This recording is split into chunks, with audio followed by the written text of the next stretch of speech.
Salam sejahtera dalam kasih Tuhan Yesus Kristus. Kembali saya ucapkan selamat pagi. Selamat kita akan sehidangan dengan Tuhan lewat kebenaran firman Tuhan. Puji Tuhan.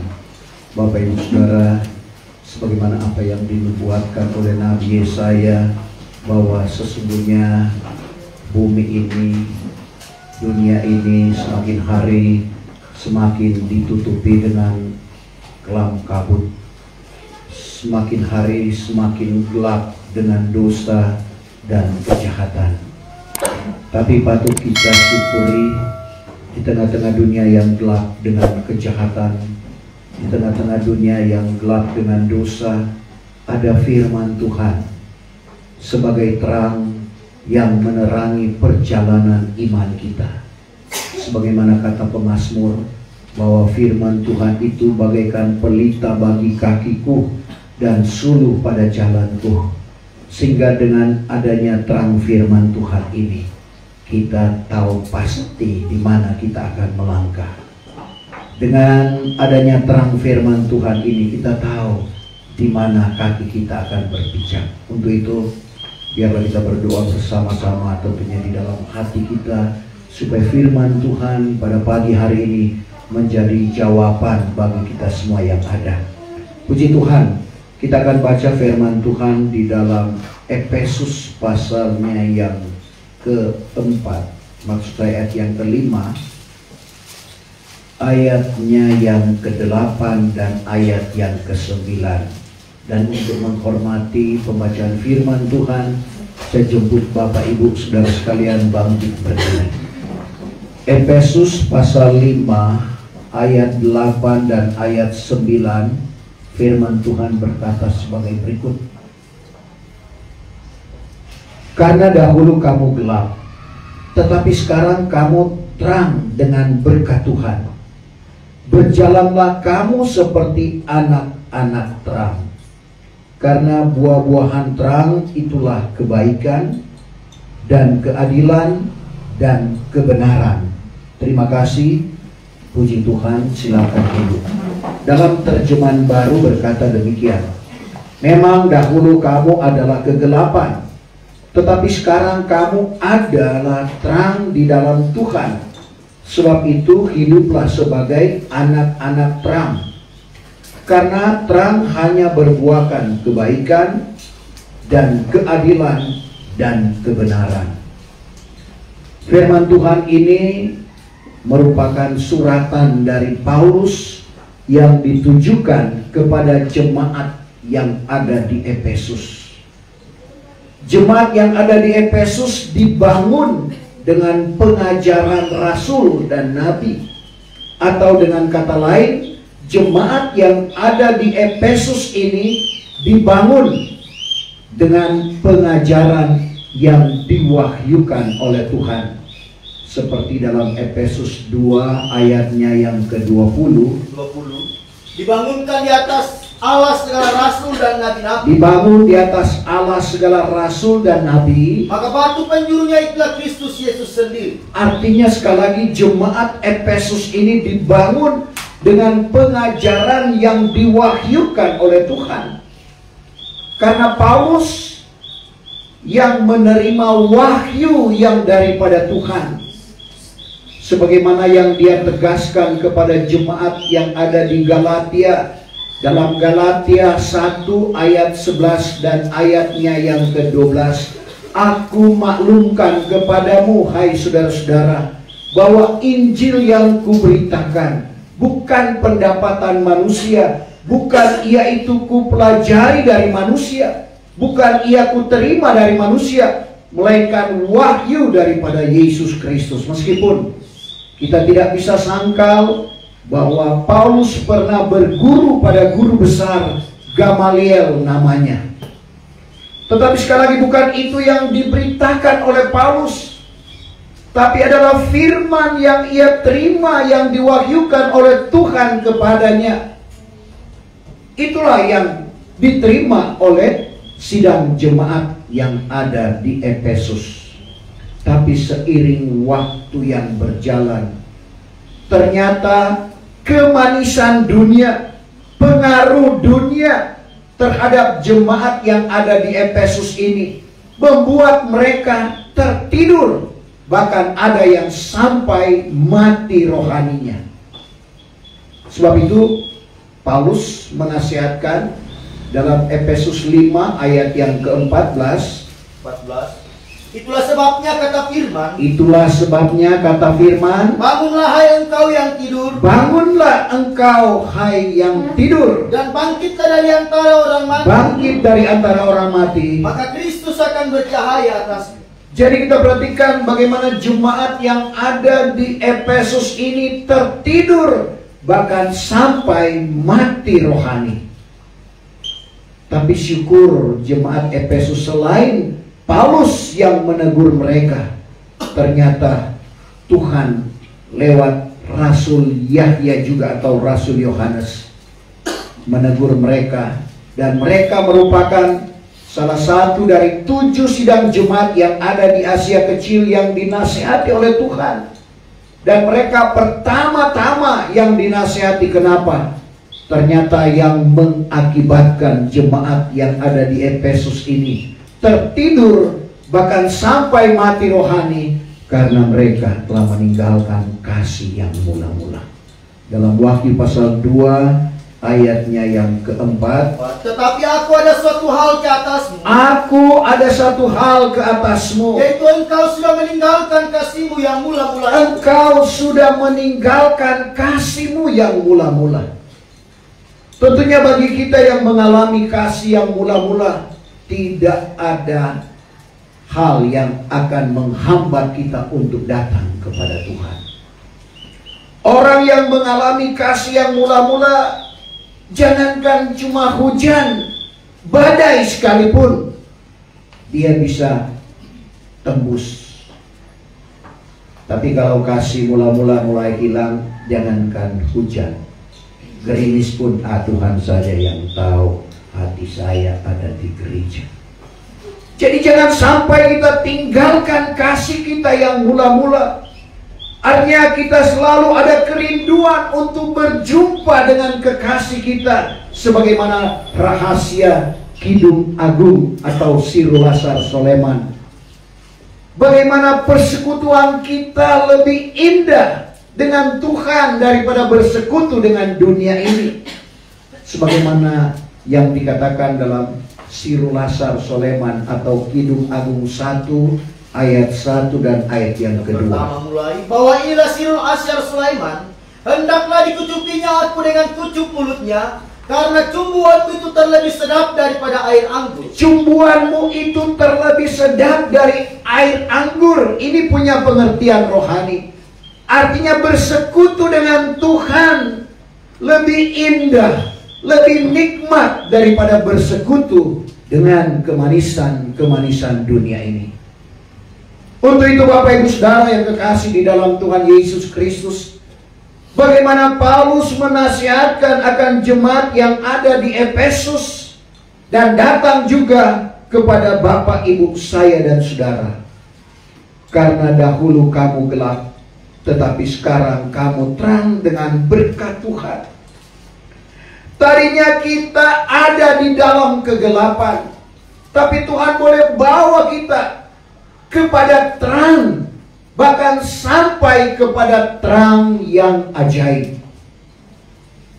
Kepada jemaat atau orang-orang pilihan yang ada di Pontus, Galatia, Kapadokia, Asia, dan Bithynia, bagaimana Rasul Petrus menasihatkan atau menyuratkan dalam 1 Petrus 2 ayat 9 sampai ayat 10, bagaimana jemaat yang tadinya dalam kegelapan di luar tabernakel.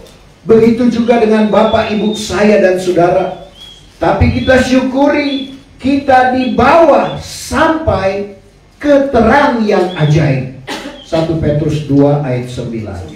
Tetapi kamu adalah suatu keluarga yang terpilih. Kamu, Bapak, Ibu, saya dan saudara disebut sebagai suatu keluarga yang terpilih. Suatu imamat yang berkerajaan. Imamat yang berkerajaan, kita dijadikan keturunan imam dan keturunan raja. Suatu bangsa yang kudus. Bangsa yang dikuduskan oleh Tuhan. Suatu kaum milik Allah sendiri. Kaum milik Allah sendiri. Supaya kamu kebaikan Tuhan. Tugas kita adalah memasyurkan segala kebaikan Tuhan Yang telah memanggil kamu keluar dari dalam gelap, masuk ke dalam terangnya yang ajaib itu, yaitu kamu yang dahulunya bukan umat, tetapi sekarang ini menjadi umat Allah, yang dahulu belum beroleh rahmat, tetapi sekarang ini telah beroleh rahmat. Jadi tugas kita di mana Tuhan sudah panggil keluar dari dalam gelap, menceritakan bagaimana kita sampai kepada terang yang ajaib.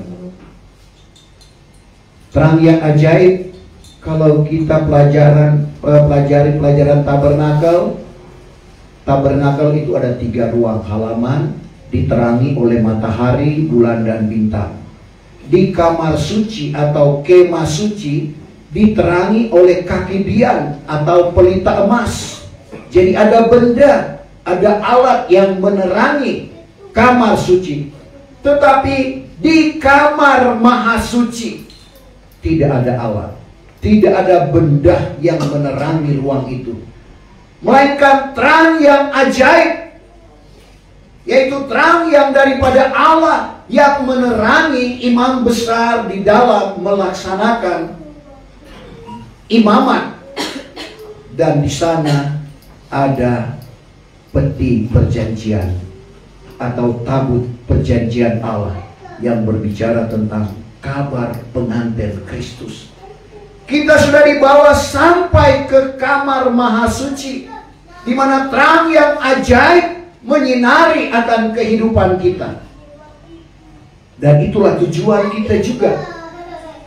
Karena kamar maha suci berbicara tentang kesempurnaan gereja Tuhan.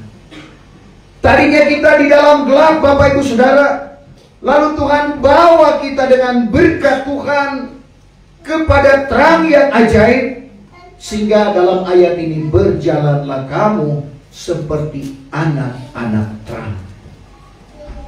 Lalu firman Tuhan berkata, karena terang hanya berbuahkan kebaikan, keadilan, kebenaran. Sebenarnya kalimat yang sebenarnya, terang itu menyinari, bukan berbuah. Tapi ini adalah barang yang rohani. 1 Korintus 2:13, barang yang rohani harus dibandingkan dengan hal yang rohani. 1 Korintus 2:13. Maka barang yang kami katakan itu pun bukannya dengan pengajaran manusia. Barang yang kami katakan, kata Paulus, bukan dengan pengajaran manusia, melainkan dengan pengajaran roh. melainkan dengan pengajaran roh. Sambil membandingkan barang rohani dengan rohani. Sambil membandingkan barang rohani dengan hal yang rohani. Jadi kita lihat, buah itu adalah hasil. Hasil daripada terang ada 3 di sini, yaitu kebaikan, keadilan, dan kebenaran. Dan itu sudah ada pada Tuhan. Sehingga Tuhan berkata dalam Yohanes 8:12, aku inilah terang dunia. Barang siapa yang mengikut aku tidak akan berjalan di dalam kegelapan, melainkan akan memperoleh terang hidup itu.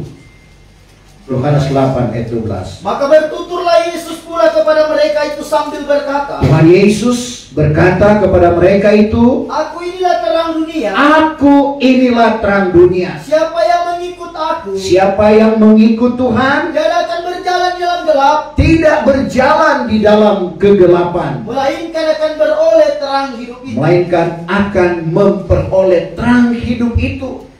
Artinya bagaimana Tuhan yang sudah berbuah, demikian juga dengan kita. Karena kita perhatikan, buah yang pertama adalah kebaikan. Bukankah Tuhan baik? Di dalam Mazmur pasal yang ke-86 ayat 5, pemazmur mengungkapkan, engkau baik. Mazmur 86 ayat 5. Karena engkau ya Tuhan, engkau ya Tuhan, baik dan engkau suka mengampuni. baik dan suka mengampuni. Lagi besarlah kemurahan-Mu akan segala orang yang berseru kepadamu. Besar kemurahan kepada orang yang berseru Jadi kita lihat, karena Tuhan baik, Tuhan berikan kesempatan bagi kita untuk berseru. Di dalam seruan itu tentunya ada permintaan kita. Masing-masing kita di tempat ini ada yang kita rindukan, ada yang kita minta kepada Tuhan. Tuhan membuka jalan bagi kita supaya Tuhan yang baik, yang memberikan kesempatan bagi kita untuk berseru, untuk meminta apa yang kita kehendaki, yang dikaruniakan oleh Tuhan, sebagaimana Raja Daud, maksud saya Raja Soleman, waktu dia bermimpi di Gibeon, dia bertemu dengan Allahnya. Lalu Tuhan berkata, "Pintalah apa yang kau kehendaki, yang kukaruniakan kepadamu." 1 Raja-Raja 3 ayat yang ke-5. Maka di Gibeon juga nyatalah Tuhan kepada Raja Sulaiman dalam mimpi pada malam. Maka firman Allah kepadanya, Firman Tuhan kepada Raja Sulaiman, "Pintalah olehmu barang yang kau kehendaki, pintalah olehmu barang yang kau kehendaki, yang aku karuniakan kepadamu." Satu kesempatan yang luar biasa yang Tuhan ungkapkan kepada Raja Soleman. Dan ini juga tentunya datang kepada Bapak, Ibu, saya dan saudara. Sebagaimana yang dikatakan langsung oleh Tuhan Yesus dalam Matius 7 ayat yang ke-7, "Pintalah, maka kamu akan diberi. Ketuklah pintu, maka pintu akan dibukakan bagi kamu. Carilah, maka kamu akan mendapat." Jadi kita lihat kesempatan yang ada pada kita. Dan ternyata rahasia untuk kita mendapatkan apa yang menjadi kerinduan kita, rahasia apa yang ingin kita dapatkan, pengalaman Daud dalam Mazmur 37 ayat 4.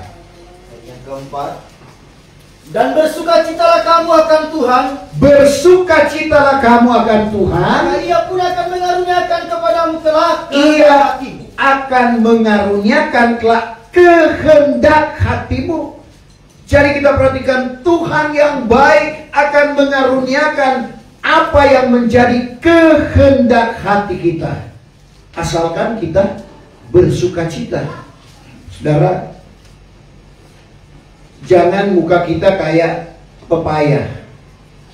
Saudara, kentara orang yang ada sukacita dan yang tidak ada sukacita. Kalau orang tidak bersukacita, kayak pepaya. Tapi mari kita mau tersenyum, saudara, menandakan ada sukacita di dalam kehidupan kita. Dan hanya kita dapatkan itu apabila kita selalu dekat dengan Tuhan. Dan ternyata bersukacita itu adalah satu kehendak Allah. Sehingga ada yang katakan, hadapi hidup ini dengan senyum. Tidak salah. Kita hadapi apapun yang diperhadapkan kita kepada kita dengan senyuman. Karena sekali lagi, sukacita salah satu dari kehendak Allah. 1 Tesalonika 5 ayat yang ke-16. "Hendaklah kamu bersukacita senantiasa." Senantiasa. Kapan kita bersukacita? Senantiasa, setiap saat. Dan ternyata Bapak Ibu Saudara, kalau ada sukacita, sekali lagi akan nyata lewat raut wajah kita, ekspresi wajah kita, nampak ada sukacita di dalam kehidupan kita. Dan sekali lagi firman Tuhan berkata bahwa Tuhan itu baik. Dia mengaruniakan apa yang kita kehendaki. Selanjutnya di dalam Mazmur 145 ayat 9, masih pemazmur. Yang ke-9, "Bahwa baiklah Tuhan kepada sekaliannya, baiklah Tuhan kepada semua orang, dan rahmat-Nya pun adalah atas segala perbuatan." Rahmat atau belas kasihan atas perbuatannya, termasuk kita adalah perbuatan Tuhan. Rahmat, belas kasihan Tuhan selalu ada karena Dia baik, Bapak Ibu Saudara. Nah, karena Dia baik, maka kita juga harus berbuat baik. Paulus kepada jemaat yang ada di Galatia, dalam Galatia pasal 6, selagi ada kesempatan, sebab itu pujian yang selalu viral di mana-mana kita dengar, hidup ini adalah kesempatan. Sayang, suara saya tidak selalu penyanyi. Saudara, hidup ini adalah kesempatan. Kesempatan apa? Untuk berbuat baik. Berbuat baik kepada siapa? Kepada sekalian orang. Tidak ada yang dapat membatasi kita untuk berbuat baik. Galatia 6 ayat 9. Memang ada skala prioritas, terutama kepada yang sama-sama seiman. 9. Janganlah kita jemu akan berbuat baik. Jangan kita jemu, jangan kita bosan untuk berbuat baik. Karena kita akan menuai pada masanya. Kita akan menuai pada masanya. Kalau tiada kita letih. Kalau kita tidak letih. Sebab itu sedang ada kesempatan pada kita. Sedang ada kesempatan kepada kita. Biarlah kita berbuat baik kepada orang sekalian. Biarlah kita berbuat baik kepada semua, kepada sekalian orang. Terutama sekali kepada segala saudara yang sama-sama beriman. Terutama kepada saudara yang sama-sama beriman. Jadi Paulus katakan selagi ada kesempatan bagi kita, mari kita mau berbuat baik kepada sekalian orang. Karena Tuhan telah menyatakan kebaikannya di dalam kehidupan kita. Justru kalau kita tahu berbuat baik, lalu kita tidak lakukan, itu adalah dosa. Paulus kepada jemaat yang ada, Yakobus 4 ayat yang ke-17. Sebab itu, jikalau orang yang tahu berbuat baik, padahal niatnya dari perbuatnya, padahal tidak dibuatnya, maka menjadi dosa baginya. Menjadi dosa bagi kita. Kalau kita tahu berbuat baik, lalu kita tidak berbuat baik, tidak melakukan, itu adalah dosa. Jadi buat terang pertama adalah kebaikan. Lalu yang kedua, keadilan.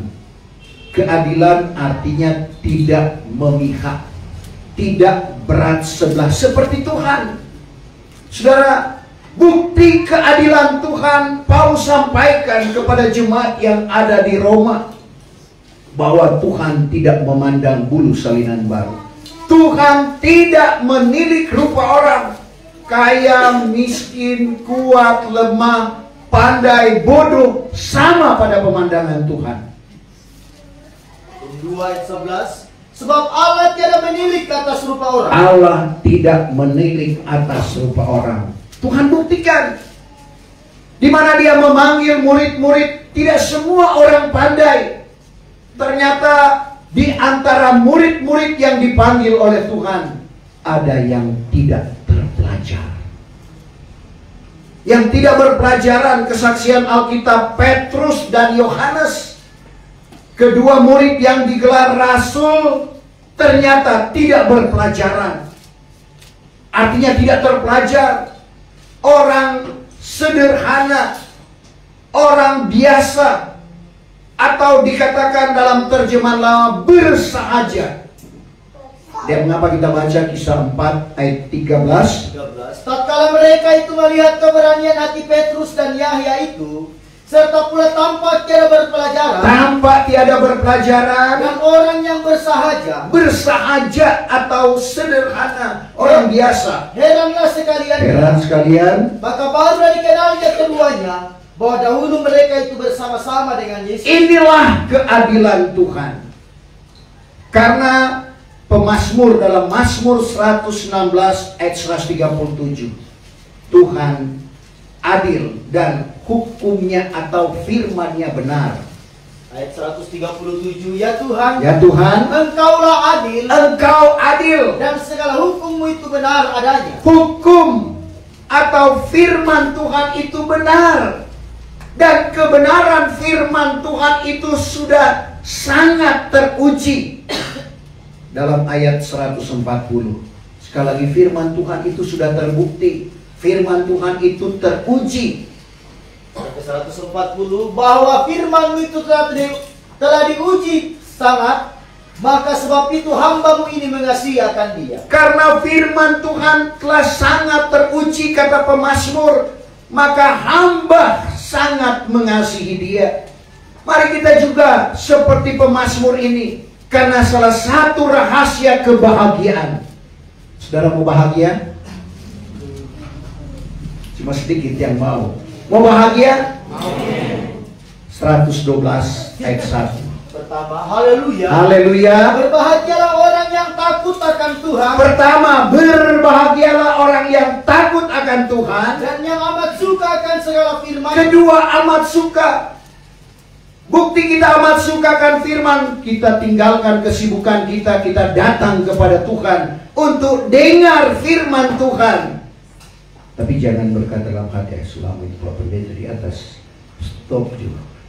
Tapi di sini tidak ada Bapak Ibu Saudara. Mari, karena kita suka, bukan cuma sekedar suka, amat suka, karena ini rahasia kebahagiaan. Jadi pemazmur mengalami hal itu. Pertama, takut akan Tuhan. Kedua, sangat suka akan firman Tuhan. Jadi karena firman Tuhan teruji sangat, maka pemazmur sangat mengasihi Tuhan.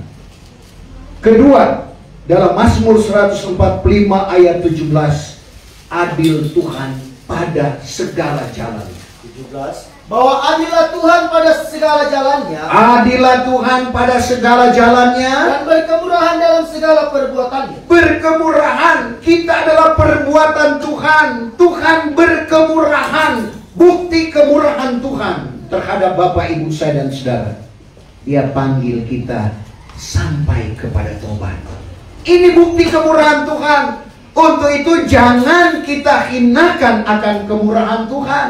Sebaliknya, kita hargai akan kemurahan Tuhan yang telah memanggil kita sehingga kita datang kepada tobat. Roma 2 ayat yang keempat. Atau engkau hinakankah kemurahannya yang limpah? Atau engkau hinakankah kemurahannya yang limpah? Dan sabar dan panjang hatinya. Sabar dan panjang hatinya. Dengan tiada mengetahui. Dengan tiada mengetahui. Bahwa kemurahan Allah itu menarik engkau kepada hal bertobat. Jadi karena kemurahan Allah kita dipanggil dan kita datang kepada tobat. Bukan karena kita, Bapak Ibu Saudara.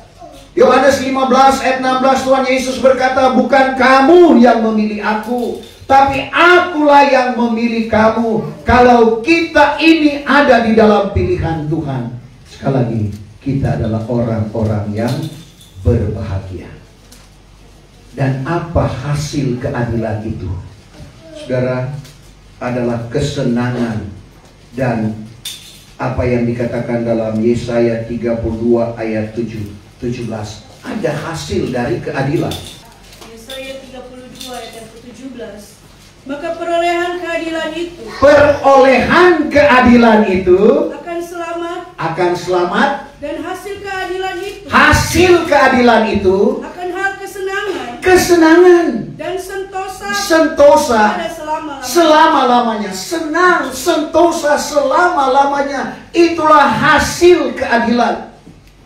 Tuhan itu adil. Dan kalau kita juga berlaku adil, sekali lagi, sentosa, kesenangan selama-lamanya akan menjadi milik dan bagian kita. Itulah buah dari terang. Dan selanjutnya, Bapak Ibu Saudara, bagian yang ketiga dalam ayat ini, buah dari terang adalah kebenaran. Kebenaran bisa berbicara tentang firman. Kebenaran bisa berbicara tentang Roh Kudus. Doa Tuhan Yesus dalam Yohanes 17 ayat 17, kuduskanlah mereka itu di dalam kebenaran. Firman-Mu itulah kebenaran.